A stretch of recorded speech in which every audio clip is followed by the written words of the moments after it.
मैं आपको एकदम खिली खिली और टेस्टी चने की दाल की खिचड़ी बनाना बताती हूँ कैसे बनाई जाती है। ये खाने में जितनी ज्यादा टेस्टी लगती है, इसे बनाना उतना ही आसान है। तो चलिए बनाना शुरू करते हैं। चने की दाल की खिचड़ी बनाने के लिए ये हमने 1 कप चने की दाल ली, जिसे हमने 4 से 5 घंटे के लिए पानी में भिगो दिया, जिससे कि ये दाल फूल जाए। देखिए ये दाल फूल गई है, हम इसे तोड़ रहे हैं तो ये टूट रही है।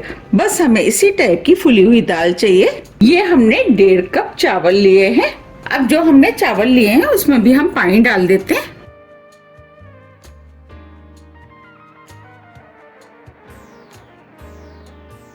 अब चावलों को भी हम 20 मिनट के लिए फूलने के लिए छोड़ देते हैं। जब तक चावल फूल रहे हम आगे की तैयारी कर लेते हैं। अब हम खिचड़ी बना लेते हैं। खिचड़ी को हम कुकर में बनाएंगे, तो हमने गैस पे कुकर रख दिया है। अब इसके अंदर 2 टेबल स्पून देसी घी डाल देते हैं। आप देसी घी की जगह ऑयल का भी इस्तेमाल कर सकते हैं, लेकिन खिचड़ी देसी घी में ज्यादा टेस्टी बनके तैयार होती है। घी को गर्म होने देते हैं। घी हल्का गर्म हो गया है, इसके अंदर हम कुछ खड़े मसाले डालेंगे।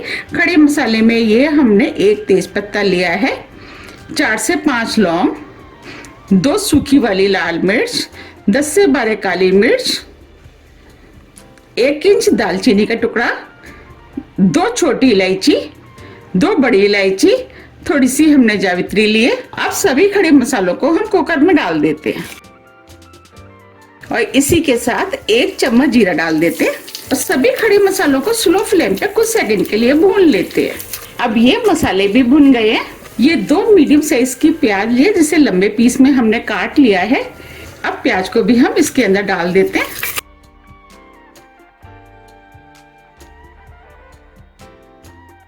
अब प्याज को स्लो मीडियम फ्लेम पे हल्के गोल्डन कलर का होने तक भून लेते हैं। हमें प्याज को बिल्कुल हल्के गोल्डन कलर का होने तक भूनना है। ये हमने 1 टीस्पून अदरक लहसुन का पेस्ट लिया है, इसे भी हम प्याज में डाल देते हैं और प्याज के साथ हल्का सा भून लेते हैं। अब अदरक लहसुन के पेस्ट की जगह आप अदरक और लहसुन को कूट के भी डाल सकते हैं। अब ये प्याज भी हल्के गोल्डन कलर की हो गई है। ये हमने 2 मीडियम साइज के टमाटर लिए, छोटे पीस में काट लिया, वो डाल देते हैं। टमाटरों को मिक्स कर देते हैं। अब ये टमाटर जल्दी से सॉफ्ट हो जाए, उसके लिए हम इसके अंदर 1 टीस्पून नमक डाल देते हैं। नमक आप अपने टेस्ट के अनुसार थोड़ा सा कम या ज्यादा भी कर सकते हैं। ये 2 हरी मिर्च ली, जिसे लंबे पीस में काट लिया है, इसे भी डाल देते हैं और टमाटर को सॉफ्ट होने तक पका लेते हैं। अब ये टमाटर भी सॉफ्ट हो गए हैं। अब जो हमने दाल भिगोई थी, इसे हमने 3 से 4 बार साफ पानी से धो लिया है और इसके अंदर जितना भी एक्स्ट्रा पानी था वो निकाल दिया है। अब इस दाल को हम कुकर में डाल देते हैं। अब इस दाल को स्लो मीडियम फ्लेम पे 2 से 3 मिनट करीब भून लेते हैं। जब हम दाल को भून करके खिचड़ी बनाते हैं तो खिचड़ी बहुत ही ज्यादा टेस्टी बनके तैयार होती है। अब इधर 20 मिनट करीब हो गए हैं। अब ये चावल भी पहले से फूल गए हैं। अब इन चावलों को हम 2 से 3 बार साफ पानी से धो लेते हैं। अब इधर दाल को भूनते हुए 3 मिनट करीब हो गए हैं और जो दाल के अंदर एक्स्ट्रा पानी था वो भी सूख गया है। अब जो हमने चावल भिगोए थे उसका पानी हमने निकाल दिया है। अब इन चावलों को भी कुकर में डाल देते हैं।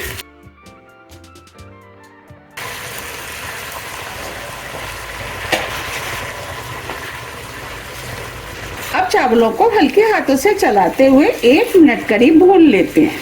हमें इन्हें हल्के हाथों से चलाते हुए भूनना है, जिससे कि चावल टूटे ना। 1 मिनट करीब हो गए हैं। अब ये चावल भी भुन गए हैं। अब हम इसके अंदर पानी ऐड करेंगे। हमने 1 कप दाल और 1.5 कप चावल लिए हैं, तो हम दुगने से थोड़ा सा कम पानी डालेंगे। तो अब इसके अंदर हम 4 कप पानी डाल देते हैं। क्योंकि हम कुकर में बना रहे हैं, इसीलिए पानी थोड़ा सा हम कम डालेंगे। वैसे तो चावलों में दुगना पानी डलता है।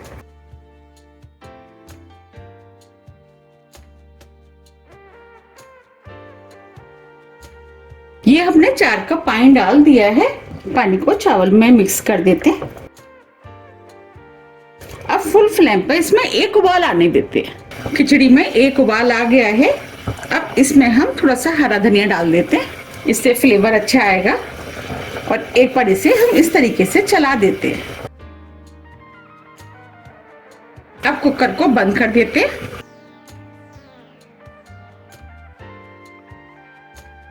अब हम मीडियम हाई फ्लेम पे एक विसिल आने देते हैं।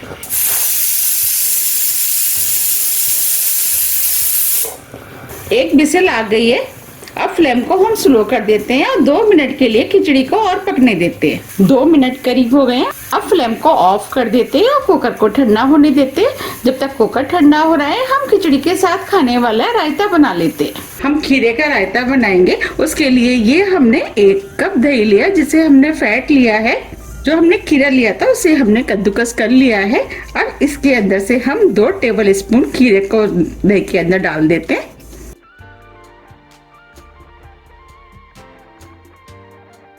खीरे को दही में मिक्स कर देते हैं। हम खीरे का रायता बना रहे हैं। आप इसकी जगह कोई भी रायता बना सकते हैं। मैंने अपने चैनल पे काफी तरह की रायते की रेसिपियां डाली हुई हैं, लेकिन खीरे का रायता खाने में बहुत ही ज्यादा टेस्टी लगता है। अब हम इसके अंदर मसाले ऐड करेंगे। मसाले में 1/4 टीस्पून भुना वाला जीरे का पाउडर, 1/4 टीस्पून पुदीने का powder, 1/4 teaspoon chaat masala, 1/4 teaspoon लाल मिर्च।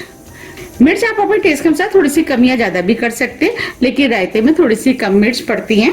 1/4 टीस्पून काला नमक। नमक आप अपने टेस्ट के अनुसार थोड़ा सा कम या ज्यादा भी कर सकते हैं। अब इसमें हम थोड़ा सा हरा धनिया डाल देते हैं। अब सभी चीजों को मिक्स कर लेते हैं।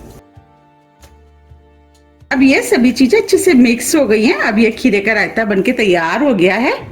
अब रायते को सर्व कर लेते हैं।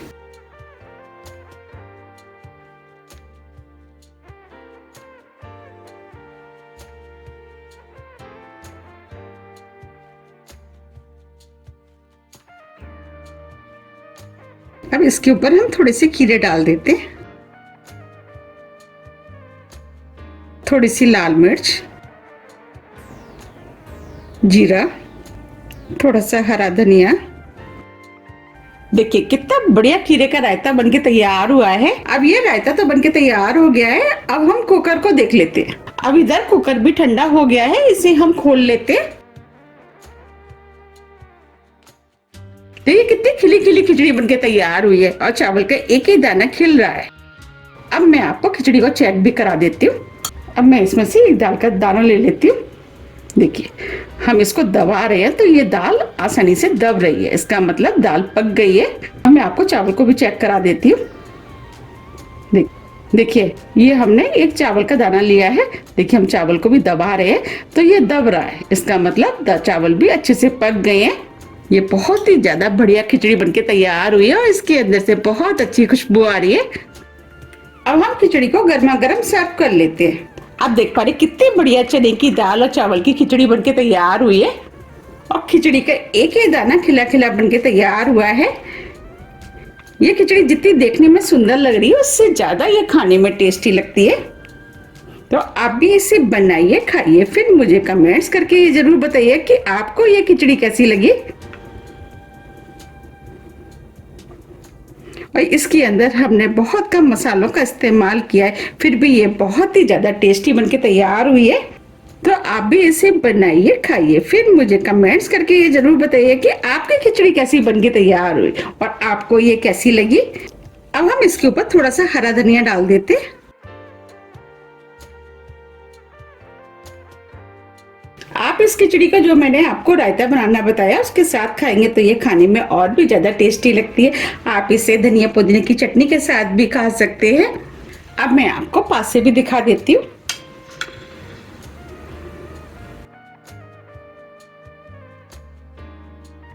देखिए कितनी खिली खिली और टेस्टी चने की दाल की खिचड़ी बनके तैयार हुई है और देखते ही आ रहा है ना मुंह में पानी।